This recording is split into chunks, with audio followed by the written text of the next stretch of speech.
রাতে ঘুমাতে যাওয়ার আগেই চিন্তা শুরু হয়ে যায় পরের দিন সকালবেলা থেকে কি রান্না বান্না শুরু করব। সকালের নাস্তায় কি রান্না করব, দুপুরে খাবারে কি রান্না করব, আর রাতের খাবারে কি রান্না করব। হ্যালো এভরিওয়ান, আসসালামু আলাইকুম, welcome to our new another blog. সকাল সকালই নিজের ডিউটিগুলো শুরু করে দিলাম। এই যে মেয়েকে নিয়ে কোচিংয়ে চলে গেলাম, মেয়েকে হালকা পাতলা কিছু খাইয়ে কোচিংয়ে রওনা দিয়ে দিলাম, কারণ আজ ওদের স্কুল বন্ধ, তাই একটু দেরি করেই বের হয়েছিলাম বাসা থেকে।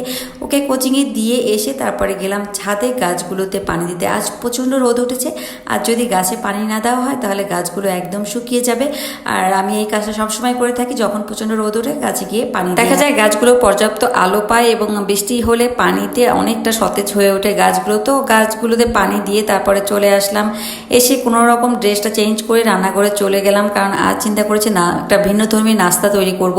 তো ভিন্নধর্মী বলতে কয়েকদিন আগেই তো বিফ রোল তৈরি করেছিলাম, ওইটা খেয়ে এত বেশি মজা লেগেছিল, তাই চিন্তা করলাম আজ আবার এগ রোলটা তৈরি করে নিই। আর তাসবি এবং ওর দাদু এগ রোলটা খাবে না, ওদের জন্য ভেজিটেবল রোল করে নেব।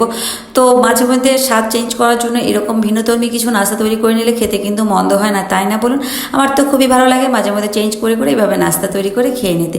তো এই তো আমি ডিমটাকে স্ক্র্যাম্বল করে নিলাম, সাথে কিছু পরোটাও ভেজে নিয়েছি, বাটার নিয়ে নিয়েছি, সস আর এই তো সব কিছু নিয়ে নিয়েছি। এবার আমি রোলটা বানিয়ে নেব। তো প্রথমে ডিম দিয়ে দিলাম, এরপর বাটার দিয়ে দিলাম, তারপর দিয়ে দেবো টমেটো কেচাপ, দিয়ে তারপরে রোল করে নেব, আর হয়ে যাবে মজাদার একটা এগ রোল। আর এই একটা রোল খেলে পেটটা একদম ভরে যায়, আর খুবই বেশি মজার এবং ভালো লাগে, মানে আমার বাসার সবাই খুব পছন্দ করে। তারপর দুপুরে রান্না বান্না শুরু করলাম। দুপুরে রান্নায় প্রথমেই মুসুরির ডালটাকে আমি ভিজিয়ে রেখেছিলাম, মানে ভিজিয়ে রেখেছিলাম। মুসুরির ডাল ভিজিয়ে না রাখলে দেখা যায় রান্না পরে কালো কালো হয়ে যায়, সেটা দেখতেও ভালো না, খেতেও ভালো লাগে না, তাই বেশ খানিক্ষণ ভিজিয়ে রেখে তারপর খুব সুন্দর করে ধুয়ে চুলায় বসিয়ে দিলাম। তো মুসুরির ডালটা রান্না করার পরে এরপর করে নিয়েছিলাম বেগুন ভাজি।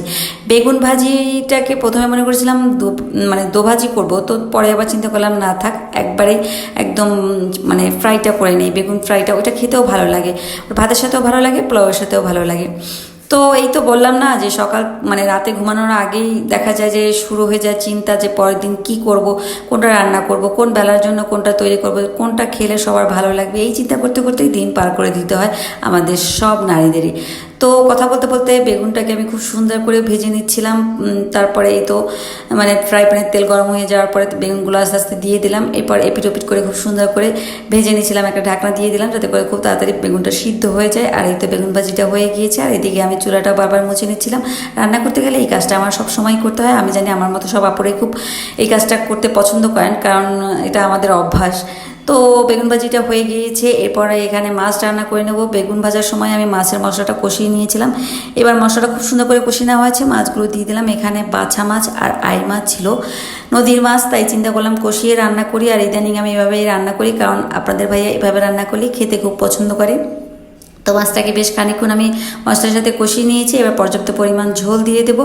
ঝোল দিয়ে বেশ খানিক্ষণ জাল দিয়ে মাছটা রান্না করে নেবো। তো মাছটা রান্না করে নিচ্ছিলাম, সাথে সাথে কিন্তু আমি অন্যান্য কাজগুলো গুছিয়ে নিচ্ছিলাম, কারণ হাতে তো অনেক ধরনের কাজ থাকে, মেয়েদের স্কুল থেকে আনা, কোচিং থেকে আনা, যেহেতু স্কুল বন্ধ ছিল কোচিং থেকে আনতে হবে। তো এই তো আজকের ভিডিওটা এই পর্যন্ত, সবাই ভালো থাকবেন, আল্লাহ হাফেজ।